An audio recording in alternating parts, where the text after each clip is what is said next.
Hello, जय हिंद, नमस्कार मेरे प्यारे साथियों। अगर आप भी बिहार बोर्ड क्लास 12th में पढ़ते हैं तो वीडियो को पूरा देखिए, लास्ट तक देखिए, मजा आ जाएगा आप लोग को। क्योंकि इस वीडियो में लेकर आ चुके हैं चैप्टर 1 से लेकर 5 तक केमिस्ट्री का ऑब्जेक्टिव, टॉप ऑब्जेक्टिव, ठीक है, जो कि MVVI है आपके बोर्ड एग्जाम 2027 के लिए, ठीक है।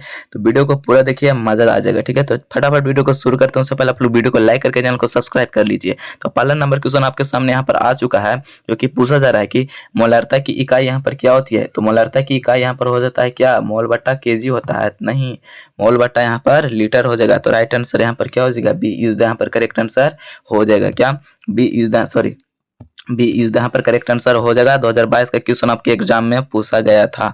इसमें पूछा जा रहा है कि आदर्श विलयन के लिए कौन सा नियम लागू होता है। तो आदर्श विलयन के लिए यहाँ पर हो जाता है कौन सा नियम, तो रॉल्ट का नियम होता है, जो कि आप लोग को अच्छी तरह से पता होगा क्योंकि आपके टीचर ने अच्छी तरह से पढ़ाया हुआ है, ठीक है। तो इसका बी इज यहाँ पर करेक्ट आंसर हो जाएगा, ठीक है। और आप लोग टेस्ट की तरह समझिए इस वीडियो को, ठीक है। इसमें पूछा जा रहा है कि कोलिगेटिव गुण किस पर निर्भर करता है, मतलब अनुसंख्यक गुणधर्म किस पर निर्भर करता है। तो वह केवल विलेय के कणों की संख्या पर निर्भर करता है, ना कि उसकी आकृति और प्रकृति पर, ठीक है। तो इसका राइट आंसर हो जाएगा क्या, विलेय के कणों की संख्या पर केवल, ठीक है। तो बी इज यहाँ पर करेक्ट आंसर हो जाएगा। 2020 का क्वेश्चन आपके बोर्ड एग्जाम में पूछा गया था, ठीक है। इसमें पूछा जा रहा है कि चालकता की इकाई यहाँ पर क्या होती है। तो चालकता की इकाई यहाँ पर होती है ohm inverse into second metre inverse. तो राइट आंसर यहाँ पर हो जाएगा क्या, बी इज यहाँ पर करेक्ट आंसर हो जाएगा, ठीक है। और 2019 में क्वेश्चन आपके बोर्ड एग्जाम में पूछा गया था। इसमें पूछा जा रहा है कि फैराडे का नियम किससे संबंधित है। तो फैराडे का नियम किससे संबंधित है, तो वह विद्युत अपघटन से संबंधित है। तो राइट आंसर आपका ऑप्शन नंबर ए इज यहाँ पर करेक्ट आंसर हो जाएगा।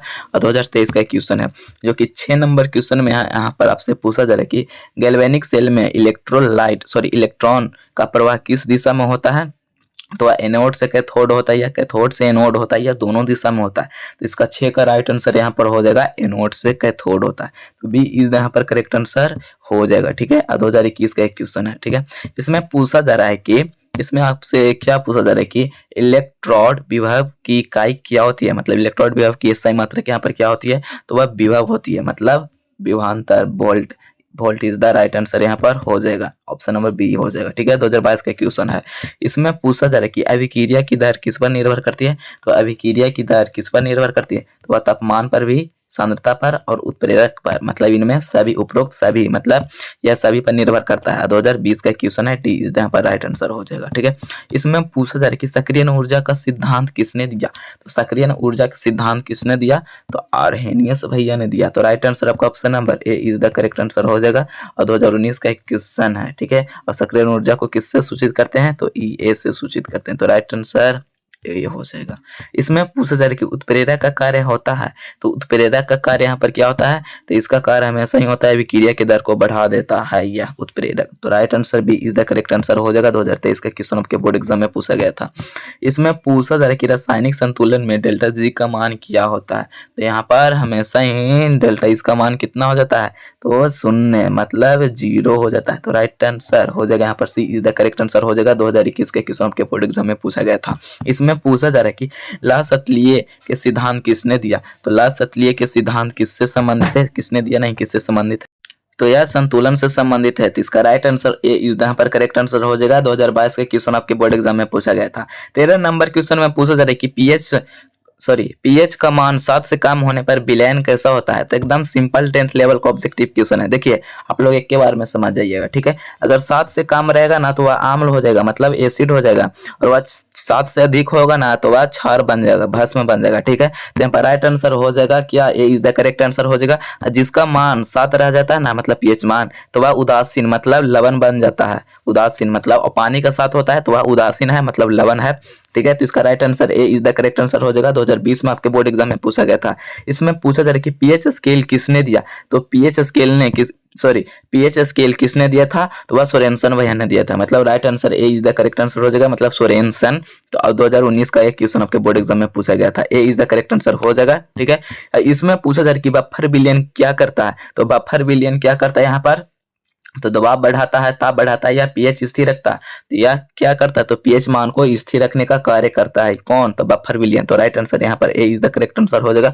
और 2021 में क्वेश्चन आपके बोर्ड एग्जाम में पूछा गया था। 16 नंबर में पूछा जा रहा है कि HCl किस प्रकार का अम्ल है? तो HCl किस प्रकार का अम्ल है? तो यह एक प्रकार का प्रबल अम्ल है। क्या? प्रबल अम्ल है। तो राइट आंसर यहाँ पर ए इज द करेक्ट आंसर हो जाएगा। 2022 का क्वेश्चन आपके बोर्ड एग्जाम में पूछा गया था। ठीक है।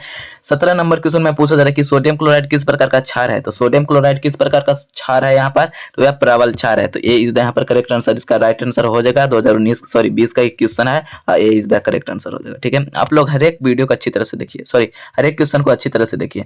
विद्युत अपघटन में कैथोड पर क्या होता है? तो विद्युत अपघटन में कैथोड पर हमेशा ही अपचयन होता है। क्या? अपचयन मतलब अवकरण होता है। और एनोड पर क्या हो जाता है? तो एनोड पर हमेशा क्या होता है? तो एनोड पर हमेशा ऑक्सीकरण होता है और कैथोड पर हमेशा अपचयन होता है। ठीक है। तो राइट आंसर इसका हो जाएगा, और एनोड के लिए हो जाएगा ऑक्सीकरण। ठीक है। तो 2021 का क्वेश्चन है, बी इज इसका करेक्ट आंसर हो जाएगा। आप लोग याद रखिएगा। इसमें पूछा जाए कि दैर्घ्य स्थिरांक किस पर निर्भर करता है? तो दैर्घ्य स्थिरांक यहाँ पर किस पर निर्भर करता है? तो इसका राइट आंसर हो जाएगा, या तापमान पर निर्भर करता है। ए इज यहाँ पर करेक्ट आंसर यहाँ पर हो जाएगा। ठीक है। 20 नंबर क्वेश्चन में पूछा जा रहा है कि प्रथम कोटि की अभिक्रिया में दैर्घ्य किस पर निर्भर करता है? तो प्रथम कोटि में पूछा जा रहा है, तो यह यहाँ पर सांद्रता पर निर्भर करेगा। तो 20 के यहाँ पर right answer A is the correct answer हो जाएगा। क्या? ए इज द करेक्ट आंसर हो जाएगा। 2023 का क्वेश्चन आपके बोर्ड एग्जाम में पूछा गया था। ठीक है। 21 नंबर क्वेश्चन में पूछा जा रहा है कि संतुलन स्थिरांक का मान क्या दर्शाता है? मतलब संतुलन स्थिरांक का मान क्या दर्शाता है? तो यह अभिक्रिया को दिशा को दर्शाता है, मतलब अभिक्रिया की दिशा को दर्शाता है। कौन? तो संतुलन स्थिरांक। तो राइट आंसर यहाँ पर ए इज द करेक्ट आंसर हो जाएगा। 2022 का क्वेश्चन आपके बोर्ड एग्जाम में पूछा गया था। इसमें पूछा जा रहा है कि पीओएच का मान कैसा निकाला जाता है, मतलब कैसे निकाला जाता है? तो वह 14 मतलब 14 पीएच से निकाला जाता है। तो राइट आंसर ये एक प्रकार का न्यूमेरिकल होगा। तो आप लोग अच्छी तरह से वीडियो को देख लीजिए और सब्जेक्टिव आपके टीचर द्वारा पढ़ लीजिएगा। ठीक है। अब इसकी 2020 में क्वेश्चन आपके पूछा गया था। ठीक है। इसमें पूछा जाता है कि आम्ल और क्षार की अभिक्रिया से क्या बनता है? तो आम्ल और क्षार के जब ही अभिक्रिया होगा तो वह लवण बनेगा और उसके साथ H2O थोड़ा मुक्त होगा, मतलब जल निकलेगा। तो राइट आंसर यहाँ पर हो जाएगा लवण और जल, मतलब इज द करेक्ट आंसर यहाँ पर हो जाएगा। ठीक है। 2021 का एक क्वेश्चन है। इसमें पूछा जा रहा है कि इलेक्ट्रोलाइट क्या है? तो इलेक्ट्रोलाइट यहाँ पर क्या है? तो बिजली प्रवाहित करने वाला एक प्रकार का विलयन होता है। कौन? तो इलेक्ट्रोलाइट। तो ए इज यहाँ पर करेक्ट आंसर हो जाएगा। और 2019 का एक क्वेश्चन आपके बोर्ड एग्जाम में पूछा गया था। इसमें पूछा जा रहा है कि प्रबल इलेक्ट्रोलाइट का उदाहरण क्या है? तो प्रबल इलेक्ट्रोलाइट का यहाँ पर उदाहरण हो जाएगा सोडियम क्लोराइड, NaCl। क्या? साधारण नमक। 2023 के क्वेश्चन आपके बोर्ड एग्जाम में पूछा गया था। इसमें आप पूछा जा रहा है कि रासायनिक गतिकी किसका अध्ययन है? सॉरी, रासायनिक गतिकी किसका अध्ययन है? तो यह किसका अध्ययन है? तो आयतन, रंग, दाब, अभिक्रिया का दर। तो 26 का राइट आंसर यहाँ पर हो जाएगा, अभिक्रिया की दर का आयतन है, मतलब अध्ययन है। तो ए इज यहाँ पर करेक्ट आंसर हो जाएगा। और 2022 का क्वेश्चन आपके बोर्ड एग्जाम में पूछा गया था। इसमें पूछा जा रहा है कि उत्प्रेरक का उदाहरण क्या है? तो यहाँ पर हो जाएगा मैग्नीज ऑक्साइड। तो राइट आंसर यहाँ पर हो जाएगा, ए इज द करेक्ट आंसर हो जाएगा। 2020 के क्वेश्चन आपके बोर्ड एग्जाम में पूछा गया था। इसमें पूछा जा रहा है कि संतुलन में अभिक्रिया की दर कैसी होती है? तो संतुलन में अभिक्रिया की दर ही हमेशा समान हो जाती है। क्या? समान होती है, मतलब right answer A is the correct answer यहाँ पर हो जाएगा। ठीक है। यह 2021 में क्वेश्चन आपके बोर्ड एग्जाम में पूछा गया था। इसमें पूछा जा रहा है कि यहाँ पर क्या पूछा जा रहा है कि ताप बढ़ने पर अभिक्रिया की दर क्या होती है?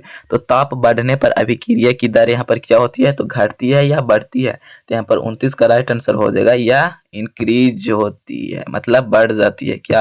यहाँ पर ए इज द करेक्ट आंसर हो जाएगा। ठीक है। 2019 में क्वेश्चन के बोर्ड एग्जाम में पूछा गया था। इसमें क्या पूछा जा रहा है कि पीएच स्केल, देखिए आगे ना वही क्वेश्चन, पीएच स्केल की सीमा क्या है? तो पीएच स्केल की सीमा होती है कहाँ से? तो 0 से 14 तक होती है, मतलब 0 से 14 तक। यह सोरेनसन भैया ने दिया था पीएच स्केल। ठीक है। तो ए इज यहाँ पर करेक्ट आंसर हो जाएगा। ठीक है। और 2023 का क्वेश्चन आपके बोर्ड एग्जाम में पूछा गया था। इसमें पूछा जा रहा है कि विलयन किसका मिश्रण होता है? तो यहाँ पर विलयन किसका मिश्रण हो जाएगा? तो समझ लीजिए, यह हो जाएगा विलेय और विलायक। विलेय और विलायक के मिश्रण को क्या बोलते हैं? तो विलयन बोलते हैं। तो राइट आंसर यहाँ पर ए इज द करेक्ट आंसर हो जाएगा। 2022 के क्वेश्चन आपके बोर्ड एग्जाम में पूछा गया था। ठीक है। इसमें क्या पूछा जा रहा है कि हेनरी का नियम किससे संबंधित है? तो हेनरी के नियम किससे संबंधित है? तो वह गैस के क्या? तो गैस के घुलनशीलता से संबंधित है। क्या? गैस के घुलनशीलता से संबंधित है। तो इसलिए राइट आंसर यहाँ पर ए इज द करेक्ट आंसर यहाँ पर हो जाएगा। 2021 का क्वेश्चन आपके बोर्ड एग्जाम में पूछा गया था। इसमें क्या पूछा जा रहा है कि संतुलन स्थिरांक की इकाई क्या होती है? तो संतुलन स्थिरांक की इकाई हमेशा हम मतलब यहाँ पर हो जाएगा किलोग्राम। क्या? किलोग्राम मतलब केजी हो जाएगा। तो राइट आंसर यहाँ पर हो जाएगा सी इज द करेक्ट आंसर हो जाएगा संतुलन स्थिरांक का मात्रक। ठीक है, इसमें क्या पूछा जा रहा है कि NaCl किस प्रकार का इलेक्ट्रोलाइट है। तो NaCl यहाँ पर किस प्रकार का इलेक्ट्रोलाइट है। तो 34 का राइट आंसर यहाँ पर हो जाएगा यह प्रबल इलेक्ट्रोलाइट है। तो ए इज यहाँ पर करेक्ट आंसर हो जाएगा। 2019 नंबर में मतलब 2019 में एक क्वेश्चन को पूछा गया था आपके बोर्ड एग्जाम में। 35 जो कि लास्ट नंबर क्वेश्चन है, इसमें पूछा जा रहा है कि रासायनिक संतुलन किस प्रकार का संतुलन है। तो रासायनिक संतुलन किस प्रकार का संतुलन है। तो यह गतिशील संतुलन है। क्या? गतिशील संतुलन है। कौन? तो रासायनिक। तो राइट आंसर आपका ऑप्शन नंबर यहाँ पर हो जाएगा ए इज द करेक्ट आंसर हो जाएगा। ठीक है, आपका यहाँ पर मोस्ट 35 ऑब्जेक्टिव टॉप जो कि VVI ऑब्जेक्टिव था हमने करवा दिया है। आप लोग अच्छी तरह से वीडियो को देखने के लिए बहुत बहुत धन्यवाद। अगले वीडियो में अच्छे परफॉर्मेंस के कारण मिलेंगे, तब तक के लिए जय हिंद, वंदे मातरम।